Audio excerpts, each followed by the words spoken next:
Welcome back to another season of Carolina News Today. We have a roundup of things that happened while we were gone. And the Social Justice Symposium tackles HB 2 while the law is still stuck in the courts. I'm Brianna Goins. And I'm UNC-Pembroke. Stay tuned for those stories, sports, and more from the campus of UNC-Pembroke.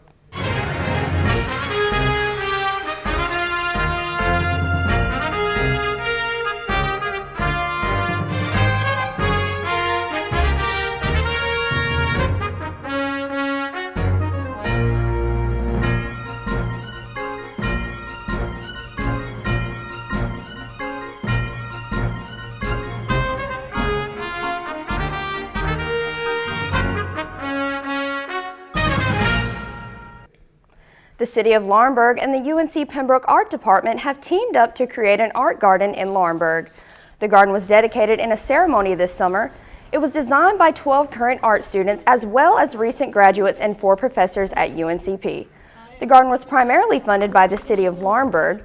It features a trail that wraps around the collection of 16 sculptures. Some of the sculptures were previously well-known campus fixtures. The garden location used to be a gas station, and the adjacent wall now features old photos of local scenes from a private collection.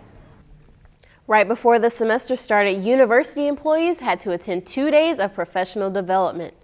Faculty, staff, and administrators learned about new priorities, plans for the upcoming year, and accomplishments from last year. Administrators announced the new Braves Preferred Vendors program and raffled off door prizes. Employees learned they would need to complete Title IX training for sexual assault complaints. There were also breakout sessions on both days about workplace harassment.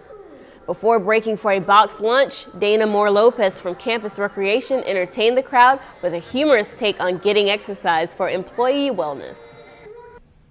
Governor Pat McCrory was on campus briefly at the start of the semester to tout the NC Promise legislation that he signed in the summer.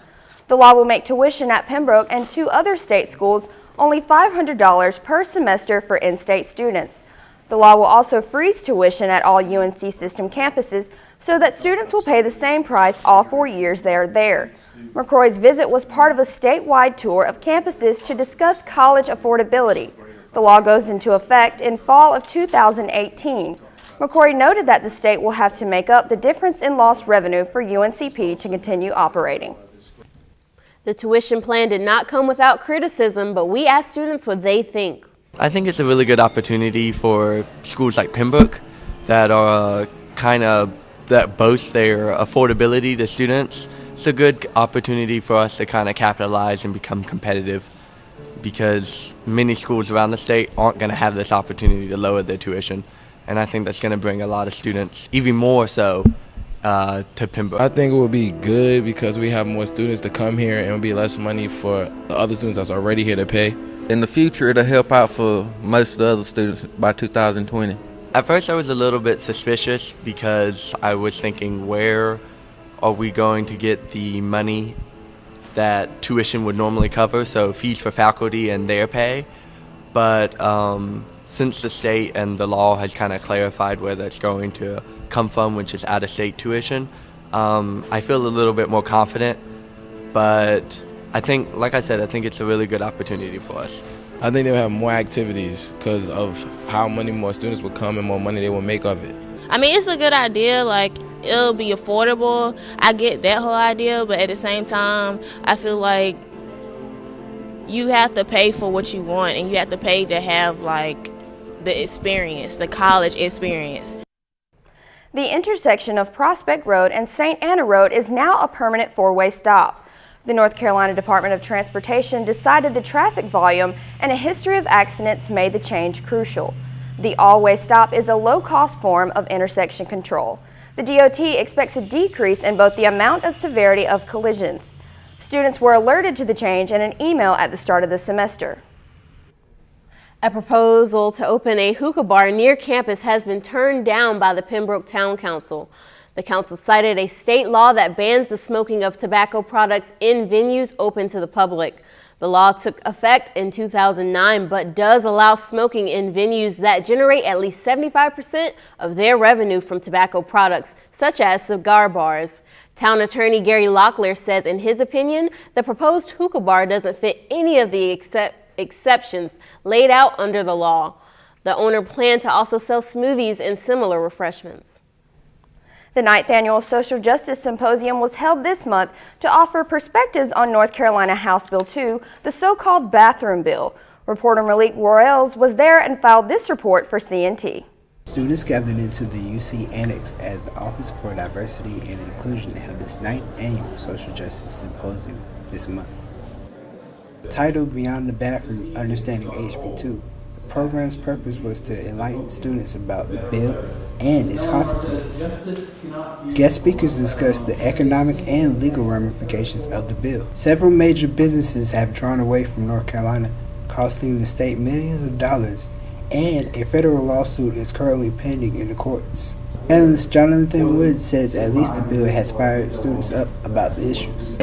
Galvanize students. It's worked to make students aware of issues relating to the transgender community, and it's allowed the conversation to happen, a very important conversation to happen regarding transgender people, their issues, and the lack of protection they have against discrimination. Transgender activist Candace Cox was also featured on the panel session and was a crowd favorite after the event. She discussed ways in which cisgender people could make it easier for trans people in the world. Your experience of being trans is just like your experience of being black. It's just like your experience of being a man, a student, and an individual. You know, it's like we're all black. We have very different perceptions and interactions. Another topic on hand was voting in this important election year. Voters registration was being handled at the event, and student Paul Emerson Estega said that the event helped them see the importance of voting. Takeaway from it just kind of affirmed in my mind that I really need to get out to the polls this upcoming election season and really research my candidates, not only what they stand for, but also what bills that they support. And that's kind of my message to everyone else on campus, everyone who is here, everyone who's not here, which is you just need to go out and vote. The Office for Diversity and Inclusion seeks to continue keeping students up on the issues. For Carolina News Today, I'm Malik Worlds. The Campus Safety Office is reminding students that so-called hoverboards are banned from campus. This includes possession, storage, and operation and charging of hoverboards indoors. The ban applies to all of the campus community, including faculty, staff, students, and visitors in all campus buildings. The batteries of various brands of hoverboards have been blamed for fires that destroy property and risk lives. UNC Chapel Hill linebacker Alan Ortiz has turned himself in to face misdemeanor sexual assault charges. He arrived at a magistrate's court Wednesday, 7 months after a fellow student said he raped her on campus. He was released on a $5,000 unsecured bond. Ortiz is charged with sexual assault and battery on both misdemeanors. His arrest warrant says he is accused of lying on top of Delaney Robinson, pinning her down as he raped her. Ortiz has not responded to the allegations. Robinson told the media earlier this week she was angry over how authorities and the university have handled the case. She's pursuing the charges on her own. She had to take out an arrest warrant through the magistrate. A Braves cross-country star comes back to Pembroke from Rio. And the Braves football team shows that the Two Rivers Classic is hardly a rival. CNT Sports with Deja Dykes is up next after these messages.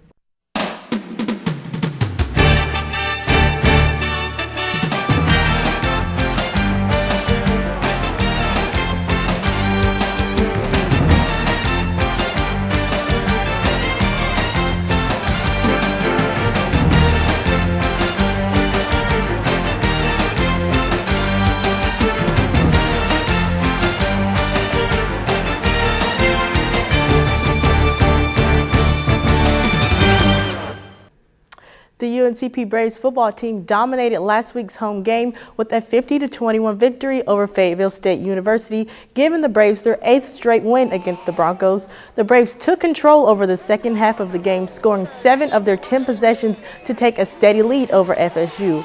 All-American B.J. Bunn caught 5 passes for 88 yards and 1 touchdown. Redshirt freshman Miles Grant carried the ball 12 times for the Braves, gaining 132 yards and a touchdown. UNCP head coach Shane Richardson was excited for the win, but still felt the Braves could have done more. I thought the offense actually could have scored some more touchdowns, to be quite honest. Defense, they gave up some big plays and some inopportune times, and I didn't think that we could really play the full game like we needed to, and I didn't think we reached our potential tonight. UNCP senior Matt Davis was named Special Teams Player of the Week by D2Football.com after becoming the first kicker in school history to achieve 20 or more points in a game. Davis kicked 5 field goals in the FSU game, including 4 from 30 or more yards. Davis's field goals gave the Braves a 10-0 lead over the Broncos halfway through the first quarter. Davis's performance helped the Braves break UNCP's record for both field goals made and attempted and points by kicker. Davis was modest and gave a lot of credit to the team. I'm really happy with what God's doing with this team. There's a bunch of men on this team that are really all in, and it's really cool to see that. So I'm really thankful for my team. I'm really thankful for what God's doing. In high school football, the Lumberton Pirates took a tough loss Friday, losing 44-21 against 71st High School. The Pirates scored their first touchdown in the first quarter when Falcons quarterback Kyler Davis's pass was picked off by Jalen Whitted.